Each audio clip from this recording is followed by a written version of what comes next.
Friends, स्वागत है आपका हमारे यूट्यूब चैनल आनंद टेक्निकल स्टडी में। तो आज हम फिर से एक और महत्वपूर्ण वीडियो लेकर आए हैं जो कि 2024 के लिए बहुत महत्वपूर्ण है। तो कक्षा 10 सामाजिक विज्ञान की वीडियो है, पार्ट 3, जिसका नाम है भूमंडलीय विश्व का बनना। ये पाठ का नाम है। तो इसको स्टार्ट करते हैं। इसके दीर्घ उत्तरीय प्रश्न है जो कि बहुत महत्वपूर्ण है और ये 3 सालों से लगातार आ रहा है। ये प्रश्न जो है 2-3 सालों से लगातार चला आ रहा है। तो आई होप अगर आप इसको नोटबुक में लिख लेंगे और अच्छे से याद कर लेंगे, वीडियो पूरा एंड तक देखेंगे तो आपको याद भी हो सकता है। तो वीडियो को ध्यान से देखना और वीडियो को आगे बढ़ते हैं। तो कक्षा 10 सामाजिक विज्ञान, वेरी इंपॉर्टेंट क्वेश्चन है। भूमंडलीय विश्व का बनना पार्ट 3 है, जिसका नाम है भूमंडलीय विश्व का बनना। तो दीर्घ उत्तरीय प्रश्न है। पहला प्रश्न है, तो अगर हमारे चैनल पर नए हो तो चैनल को लाइक, शेयर एंड सब्सक्राइब जरूर करें और घंटी को जरूर दबाएं। तो स्टार्ट करते हैं वीडियो को। तो प्रश्न एक, विश्व अर्थव्यवस्था ने कैसे स्थान ग्रहण किया? विश्व अर्थव्यवस्था ने कैसे स्थान ग्रहण किया? इसमें तकनीकी का क्या योगदान है? ये 2019 और 20 में आया है ये क्वेश्चन। इस प्रकार का क्वेश्चन आए तो आंसर ऐसा लिखना है, मैं आपको बता रहा हूँ आगे। तो विश्व अर्थव्यवस्था ने कैसे स्थान ग्रहण किया, इसमें तकनीकी का क्या योगदान है? अथवा में भी आएगा। तो विश्व की अर्थव्यवस्था के विकास में तकनीक का क्या योगदान है, उदाहरण सहित लिखिए। मतलब कि इसमें ऐसा लिखना है। अगर ऐसा क्वेश्चन आए, ऐसा आए तो आपको घबराना नहीं है। जो मैं बस आप क्वेश्चन याद रखना कि इस क्वेश्चन का आंसर ए है, इसके आधार पर आंसर ए लिखा जाएगा। बस आपको आंसर लिख देना। और ये करीबन 6 नंबर से कम का नहीं आता है, 6 नंबर का आता है। दीर्घ उत्तरीय प्रश्न है तो 6 नंबर का आता है। तो विश्व की अर्थव्यवस्था के विकास में तकनीक का क्या योगदान है, उदाहरण सहित लिखिए। अथवा प्रौद्योगिकी ने वैश्वीकरण की प्रक्रिया को किस प्रकार उत्प्रेरित किया, उदाहरण सहित स्पष्ट कीजिए। जो प्रौद्योगिकी वैश्वीकरण थी, इसकी प्रक्रिया किस प्रकार उत्प्रेरित मतलब आगे बढ़ी, उदाहरण सहित लिखना है। तो विश्व अर्थव्यवस्था अथवा में विश्व अर्थव्यवस्था क्या है, इसके क्या कारण है, किन्हीं दो का उल्लेख कीजिए। मतलब कि जो 4 क्वेश्चन है ये अथवा में दिए गए हैं और आप इस चारों अच्छे से ध्यान में रख लेना। और इन चारों में से अगर चारों भी आए तो भी आपको यही क्वेश्चन लिखना है। अगर 3 आए, 1 नहीं आए तो भी ये आंसर लिखना है। और 2 आए तो 2 नहीं आए तो भी ये आंसर। अगर 1 आए इन चारों में से तो भी यही आंसर लिखना है आपको। तो इसका उत्तर देख लेते हैं। तो उत्तर है विश्व अर्थव्यवस्था से प्रायः विश्व के संपूर्ण देशों की अर्थव्यवस्था पर आधारित अर्थव्यवस्था का बोध होता है। मतलब कि जो विश्व अर्थव्यवस्था है, प्रायः मतलब सभी विश्व के संपूर्ण देशों मतलब पूरे देशों, जो विश्व है पूरा भारत है, उसके पूरे देशों की अर्थव्यवस्था आधारित अर्थव्यवस्था का बोध होता है। मतलब कि जो यहाँ अर्थव्यवस्था थी वो पूरे देश में भी अर्थव्यवस्था थी। तो इसी प्रकार जो विश्व अर्थव्यवस्था है, तो इस प्रकार वैश्विक अर्थव्यवस्था को विश्व समाज की अर्थव्यवस्था कह सकते हैं। मतलब कि जो वैश्विक अर्थव्यवस्था है, वैश्विक मतलब मैंने आपको बताया कि जो यहाँ भी है वो अन्य देशों में भी है, एक सी अर्थव्यवस्था। तो ऐसा है।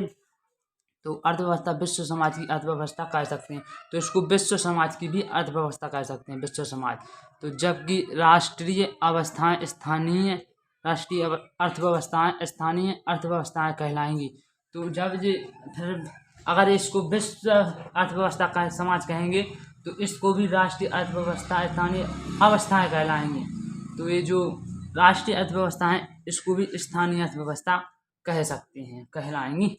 द्वितीय विश्व युद्ध के बाद के काल में पुनर्निर्माण का कार्य 2 बड़े प्रभावों के साथ आगे बढ़ा। जो द्वितीय विश्व युद्ध हुआ, मैंने आपको कल वीडियो बनाई थी तो उस पर लिखा था लघु उत्तरीय, अति लघु में और लघु में। तो और इन दोनों अति लघु की और लघु की, ये दोनों की वीडियो की लिंक डिस्क्रिप्शन में दी है, वहां से देख लेना। और आप जरूर देख लेना क्योंकि वो भी बहुत महत्वपूर्ण है। जितना ये तो उससे कई गुना ज़्यादा महत्वपूर्ण है, लेकिन भी 2 हैं, लघु उत्तरीय और अति लघु उत्तरीय। वो डिस्क्रिप्शन में लिंक है, वहां से देख लेना, बहुत महत्वपूर्ण है। उनको भी नोटबुक में लिख लेना। तो द्वितीय विश्व युद्ध उसमें दिया है द्वितीय विश्व युद्ध और प्रथम विश्व युद्ध। द्वितीय विश्व युद्ध के बाद के काल में पुनर्निर्माण का कार्य 2 बड़े प्रभावों के साथ आगे बढ़ी। मतलब कि जब द्वितीय विश्व युद्ध खत्म हो गया तो उसमें फिर पुनर्निर्माण मतलब फिर से निर्माण होने लगा, मतलब आगे बढ़ने लगी। तो उसमें दो बड़े बड़े प्रभाव मतलब दो कार्य अलग अलग तरीका से आगे बढ़े। पश्चिमी विश्व में अमेरिका आर्थिक, राजनीतिक और सैनिक दृष्टि से एक वर्च व्यवस्था की वर्चस्वा वर्चस्वशाली ताकत बन चुका था। मतलब कि जो पश्चिमी विश्व था उसमें अमेरिका आर्थिक, राजनीतिक और सैनिक दृष्टि थी, तो इसलिए एक वर्चस्वाली ताकत बन चुका था, अच्छी भयंकर ताकत बन चुका था। तो जिस समय पूंजीवादी विश्व महामंदी से जूझ रही थी उसी दौरान सोवियत मतलब कि जो जिस समय जब पूंजीवादी मतलब महामंदी चली थी, वह आर्थिक महामंदी, उससे वो जनता जूझ रही थी, उसी दौरान सोवियत संघ के लोगों ने अपने देशों को एक पिछड़े खेतीहर देश की जगह एक विश्व शक्ति की हैसियत से ला खड़ा किया। मतलब कि जो सोवियत संघ के लोग थे उनको अपने देश में पिछड़े खेतीहर देश की जगह एक विश्व शक्ति की हैसियत से खड़ा किया। मतलब कि जो सोवियत संघ के लोग थे उनको अपने देश में जो पुराने नियम से चल रहा था उस देश में उनको खड़ा कर दिया, और ये उसी की सहायता से चल विश्व बैंक और IMF ने 1947 में औपचारिक रूप से काम शुरू किया। मतलब कि जो विश्व बैंक थी सबसे बड़ी बैंक, मतलब भारत की पहली बैंक, उसमें जो IFM ने मतलब ये नाम था IFM, इनने 1947 जब अपना देश आज़ाद हुआ था तभी उन्होंने एक औपचारिक रूप से काम शुरू कर दिया, मतलब कि आगे बढ़ाने का कार्य शुरू कर दिया जनता को। तो पश्चिमी औद्योगिक राष्ट्रों और जापान के लिए व्यापार तथा आय में वृद्धि के का एक नए युग का सूत्रपात ब्रेटन वुड्स व्यवस्था के माध्यम से हुआ। मतलब फिर कि जब इन्होंने इसका कार्य औपचारिक काम शुरू किया तो फिर पश्चिमी औद्योगिक राष्ट्रों और जापान के लिए व्यापार, मतलब कि पश्चिमी औद्योगिक राष्ट्रों और जापान के लिए व्यापार, इन दोनों के लिए व्यापार तथा आय में वृद्धि के लिए एक नए युग का सूत्रपात, मतलब कि जो व्यापार और इसमें आय, इसमें कैसे बचे रुपया, तो इसकी आय की वृद्धि के लिए उन्होंने एक युग मतलब एक सूत्र बताया, तो उसी के माध्यम से ही आगे बढ़ने लगे। 70 के दशक में मतलब 70 दशक में अंतिम वर्षों से बहुराष्ट्रीय कंपनियां भी एशिया के ऐसे देशों में उत्पादन केंद्रित करने लगी जहां वेतन कम थे। मतलब कि जो 70 के दशक के अंतिम वर्ष मतलब 70 का दशक चल रहा था उसकी अंतिम वर्ष में एशिया के देश मतलब जो एशिया में आते हैं, जैसे अपना तो एशिया है भारत का, तो एशिया में जो आते हैं वो भी इसी की सहायता से आगे बढ़ने लगे और इसी के वेतन पर काम करने लगे। तो क्योंकि उन्होंने वहाँ उनकी आर्थिक स्थिति बहुत खराब थी इसलिए वो एक कार्य करने लगे। चीन जैसे देशों में वेतन तुलनात्मक रूप से कम थे, मतलब कि जो चीन भी था तो उसमें भी ये बहुत कम था, तो वो भी ये काम करने लगा व्यापार का। फलस्वरूप विश्व बाजारों पर अपना प्रभुत्व कायम करने के लिए प्रतिस्पर्धा कर रही विदेशी बहुराष्ट्रीय कंपनियों ने वहां जमकर निवेश करना प्रारंभ कर दिया। मतलब कि फिर जब इनने स्टार्ट कर दिया तो फिर धीरे धीरे पूरे भारत में ही फैल गया।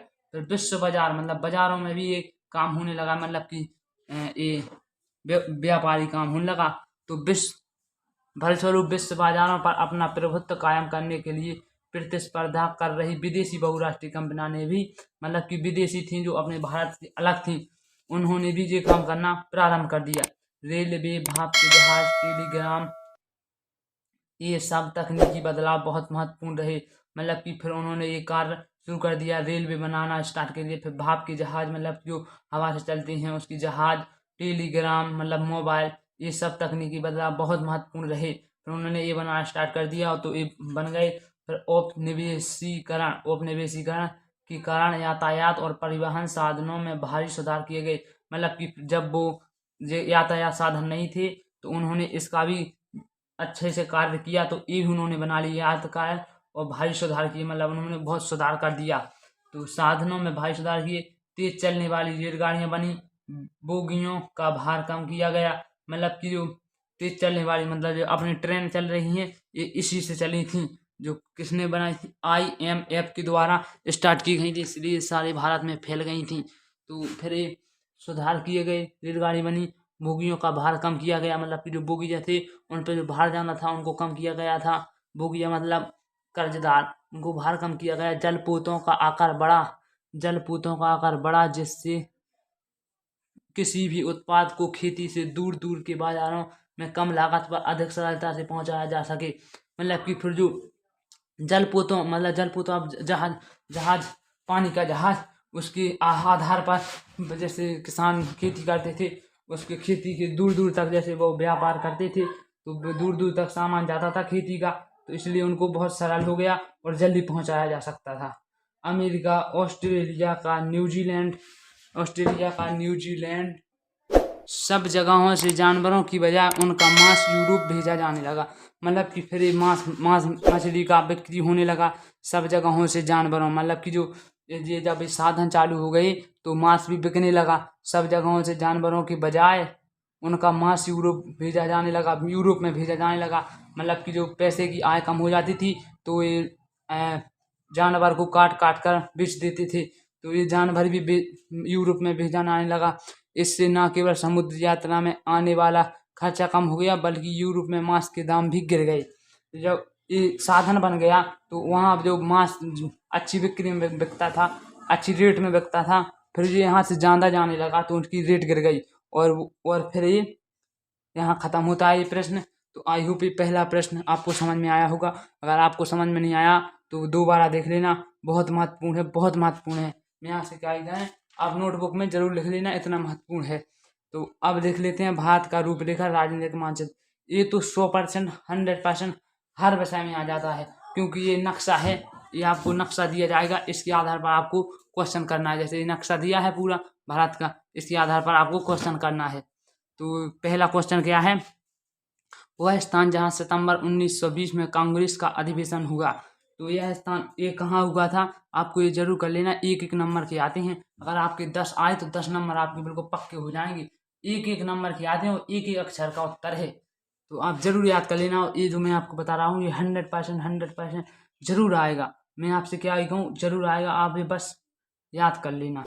वह स्थान जहाँ सितंबर 1920 में कांग्रेस का अधिवेशन हुआ।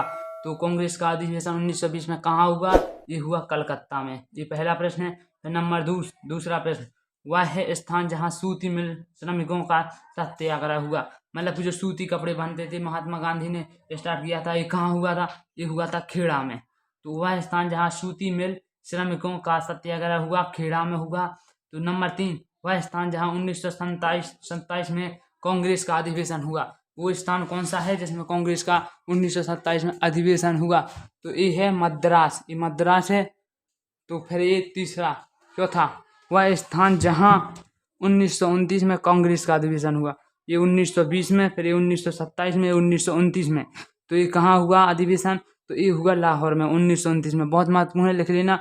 ये बिल्कुल हर बार आते हैं। ये 2017, 18, 19, 20, 21 अभी तक चले आ रहे हैं ये, और ये जरूर आते हैं। तो ये वह स्थान जहाँ 1929 में कांग्रेस का अधिवेशन हुआ, ये हुआ लाहौर में 1929 में। वह स्थान जहाँ दिसंबर 1920 में, मतलब कि जो दिसंबर 1920, ये सितंबर में हुआ था, ये सितंबर में और ये दिसंबर में। तो दिसंबर 1920 में कांग्रेस का अधिवेशन कहाँ हुआ, ये हुआ था नागपुर में। कांग्रेस का अधिवेशन कहाँ हुआ, नागपुर में। वह स्थान जहाँ जलियांवाला बाग हत्याकांड हुआ। जलियांवाला बाग हत्याकांड कहाँ हुआ था, जहाँ गांधी जी ने एक योजना चालू की थी, आंदोलन चालू किया था। उस आंदोलन में जब जलियांवाला हत्याकांड हुआ तो कहाँ हुआ वो, तो वो हुआ था अमृतसर में। वह स्थान जहाँ जलियांवाला बाग हत्याकांड हुआ, ये हुआ अमृतसर स्थान में। तो नंबर 2, ये दूसरा प्रश्न है। और ये नंबर 2, वह स्थान जहाँ महात्मा गांधी ने नमक कानून तोड़ा या बनाया था। तो जब महात्मा गांधी ने नमक बनाया था, मतलब कि बना तो पहले तरह ही थी, तो जब ये कानून तोड़ा था, मतलब कि जो इनको न्याय नहीं मिला, अम्बेडकर ने न्याय नहीं दिया, तो उन्होंने कानून तोड़ा था नमक। तो ये कानून कहाँ तोड़ा था, तो उन्होंने ये कानून तोड़ा था कहाँ, दांडी में। तो वह स्थान जहाँ महात्मा गांधी ने नमक का कानून तोड़ा था या बनाया था, तो वहीं फिर महात्मा गांधी नमक बनाने लगे, तो ये दांडी में। नंबर 3, वह स्थान जहाँ महात्मा गांधी ने सविनय अवज्ञा आंदोलन प्रारंभ किया। जो सविनय अवज्ञा आंदोलन किया किसानों के लिए, तो ये कहाँ किया, दांडी में। ये सविनय, पहले उन्होंने नमक बनाया, फिर वहीं पर उन्होंने ये सविनय अवज्ञा आंदोलन चलाया था। तो ये प्रारंभ कहाँ किया था, ये किया था दांडी में। वह स्थान जहाँ किसान सत्याग्रह हुआ, किसानों का सत्याग्रह ये हुआ चंपारण में।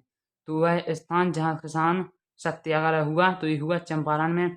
तो ये आपको 9 क्वेश्चन बताए गए हैं, 9-10। तो ये ज़रूर लिख लेना नोटबुक में। ये मैं आपसे कई बार कह रहा हूँ, बार-बार कह रहा हूँ, आप ज़रूर याद कर लेना। तो ये 2024 के लिए बहुत महत्वपूर्ण है। तो आई होप आपको वीडियो अच्छी लगी होगी। और आपको वीडियो अच्छी लगी है तो चैनल को लाइक एंड शेयर सब्सक्राइब जरूर करें। और मिलते हैं अगली वीडियो की तरफ, तब तक के लिए जय हिंद, जय भारत।